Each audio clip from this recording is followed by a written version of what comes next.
E nós vamos conversar com o coordenador de comunicação do Observatório do Clima, Cláudio Ângelo. Bom dia, Cláudio.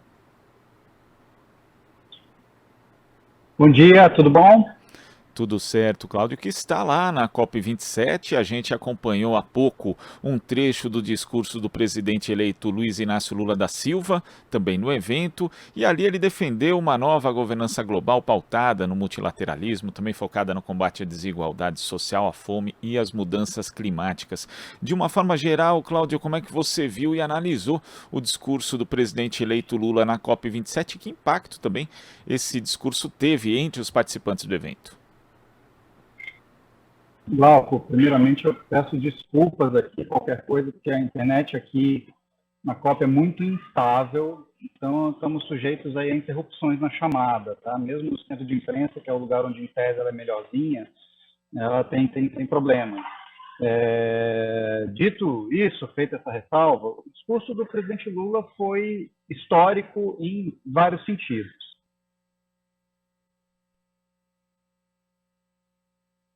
Parece que a gente teve justamente o probleminha aqui com a conexão que o Cláudio Ângelo falou. Opa, Cláudio, agora voltou. Pode retomar. Você Voltamos. dizia que foi, Aqui você dizia que foi um discurso a histórico em internet é vários raiz. sentidos. Foi um discurso histórico em vários sentidos. Primeiro, porque é a primeira vez que um presidente eleito de um grande país emissor, o Brasil é o quinto.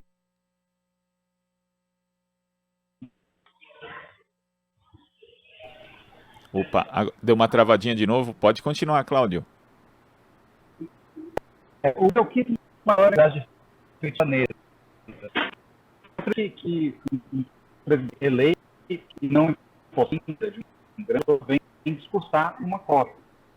Então foi um evento inédito que causou toda sorte de problemas de protocolo para a organização, porque eles não sabem bem como enquadrar o Lula, né? Apesar de aqui, neste ambiente, ele já é o presidente do Brasil.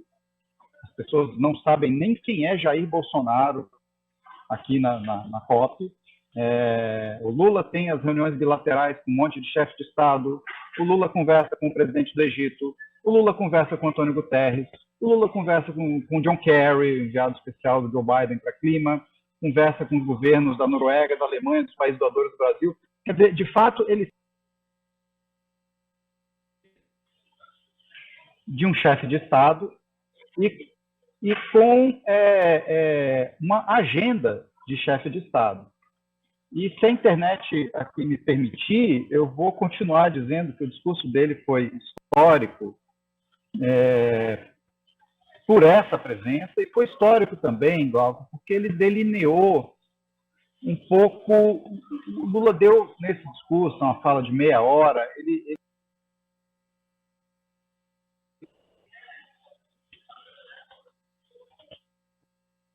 está muito difícil a conexão. Ele deu o contorno da política externa brasileira no novo governo. Então, são alguns pontos que ele trouxe, que já são pontos conhecidos, né, da política externa dos governos dele, pontos comuns da política externa do Brasil, né? O Brasil muito tradicionalmente defende multilateralismo, o Brasil defende multipolaridade. O Lula reforçou a importância da ação Sul-Sul e da cooperação Sul-Sul, que são agendas muito caras a ele, foram agendas muito caras à política externa dele nos seus 2 mandatos. Mas dessa vez, esse discurso ele tem uma ancoragem diferente, porque a política externa brasileira ela continua se dando em torno desses mesmos princípios, só que agora ela é ancorada pela proteção do clima e pelas oportunidades econômicas e comerciais e de soft power que derivam dessa ação na proteção do clima. Então ficou muito claro, para quem ouviu o discurso ontem, e esse discurso teve na sua confecção a participação de gente muito experiente de política externa, inclusive, né, de ex-chanceleres dos governos petistas, que o Brasil quer se tornar uma potência regional, uma potência hemisférica que tenha como um dos seus grandes princípios de exercício de poder hemisférico a proteção do clima, a proteção das florestas, a redução da desigualdade e da fome. Então foi super importante, teve recado para todo mundo, teve acenos para a negociação que está em curso aqui em Sharm el Sheikh, falou da promessa, né, vocês lembraram aí um pedaço do discurso dele que vocês tocaram agora há pouco, lembrou da promessa não cumprida pelos países desenvolvidos de 100 bilhões de dólares por ano a partir de 2020 para adaptação e mitigação da mudança do clima nos países em desenvolvimento, falou de perdas e danos, que é o tema mais controverso aqui dessa conferência, e disse o que todo mundo esperava ouvir: o Brasil está de volta.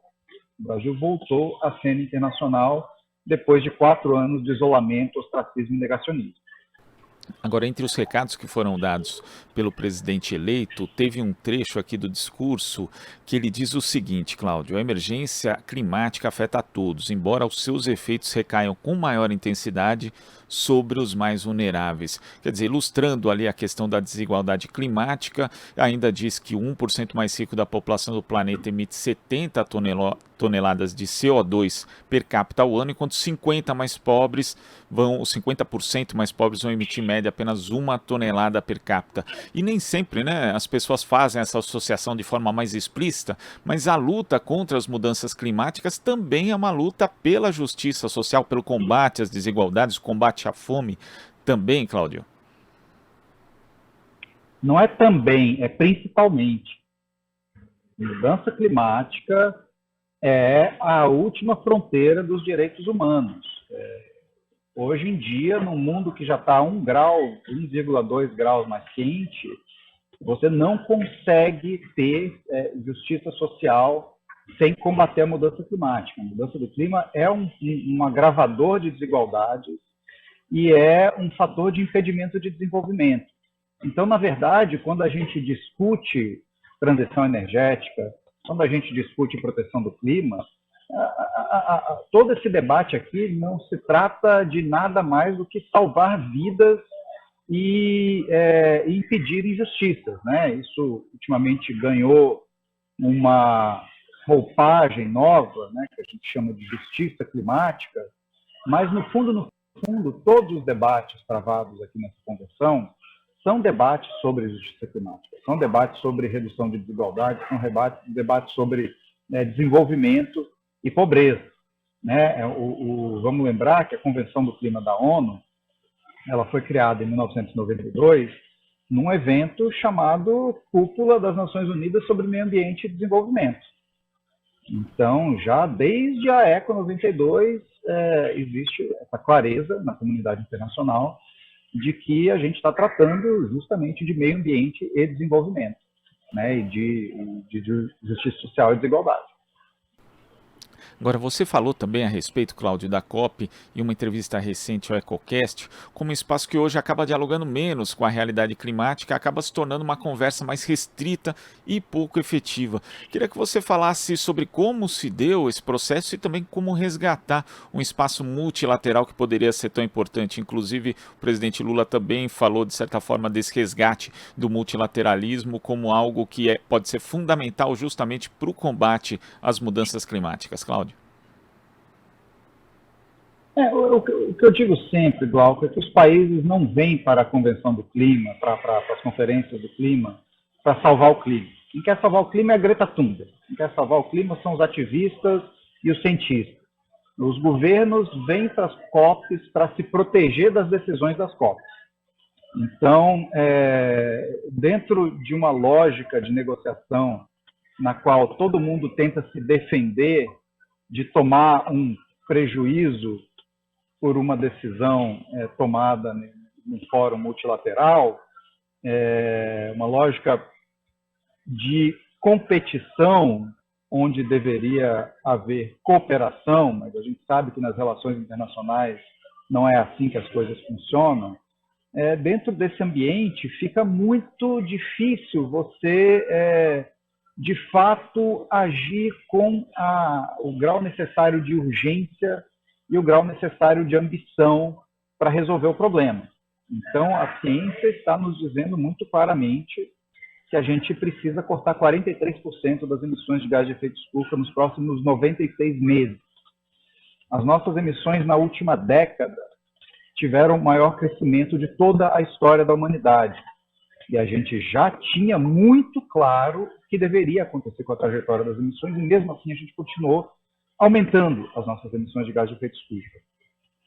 As metas que estão colocadas na mesa hoje, dentro do Acordo de Paris, né, são metas nacionalmente determinadas, cada país diz o que está disposto a fazer, elas juntas nos levarão a um mundo de 2,5 graus, quando o que a gente precisa é de 1 grau. 1,5 graus. Elas nos levarão a uma redução de 1% das emissões em relação a 2019, quando a gente precisa de uma redução de 43% das emissões. Então, este processo aqui, ele não consegue, por ele mesmo, entregar a ambição necessária que os países precisam ter para cumprir as metas do Acordo de Paris. É um pouco ilusório achar que apenas as conferências do clima e o processo multilateral da ONU vão dar conta dessa tarefa. Quem tem família grande aqui já tentou decidir entre uma família de 5, 10, 15 membros o que vai fazer no fim de semana e não conseguiu, pode imaginar a complicação que é você decidir entre 197 nações soberanas de diferentes graus de desenvolvimento, como é que eles vão transformar toda o seu uso de energia, toda a sua economia. Então, a tarefa é muito complicada. Dito isso, vai parecer que eu acho que as conferências de clima não servem para nada, ao contrário, as conferências de clima, elas são um lugar fundamental, onde todos os países têm voz. Aqui é um país, um voto. Todo mundo, do Haiti às Maldivas, aos Estados Unidos, todo mundo pode fazer avançar ou pode bloquear uma decisão. Essa é a beleza da regra multilateral e, ao mesmo tempo, a tragédia da regra multilateral, porque é muito difícil você chegar a conclusões muito ambiciosas quando você precisa achar senadores que outros países são distintos. O que esse processo, apesar da sua incapacidade de produzir, é mandar sinais políticos importantes para as nações, para o setor privado. Então, é meio que as COPs, elas não definem a velocidade do barco, mas elas dão a direção do vento. Isso é fundamental para você fazer as transformações econômicas de que você precisa. Porque se não fosse a discussão feita aqui, se não fosse o Acordo de Paris e o sinal dado pelo Acordo de Paris para a descarbonização da economia, você não teria hoje coisas, por exemplo, painéis solares baratos, você não teria carros elétricos entrando no mercado a uma velocidade cada vez maior, muito maior do que todo mundo imaginava que fosse entrar. E você não teria, isso também é muito importante, países tropicais sendo tão constrangidos internacionalmente por conta do desmatamento de suas florestas. Falo do Brasil, mas falo também de Indonésia, Congo, Peru, Colômbia e outros países com florestas tropicais. Então, o mundo precisa entender as limitações desse processo, mas continua o fórum fundamental discutir, em última instância, os destinos da humanidade. Agora, para que essa direção do sinal do vento seja mais efetiva também, é necessário barrar algumas corporações que participam da COP também, Cláudio, porque um relatório lançado na semana passada mostrou que a representação de lobistas da indústria de combustíveis fósseis é maior do que a dos 10 países mais impactados pela crise climática somados. E os delegados da indústria de fósseis também são o dobro dos indígenas.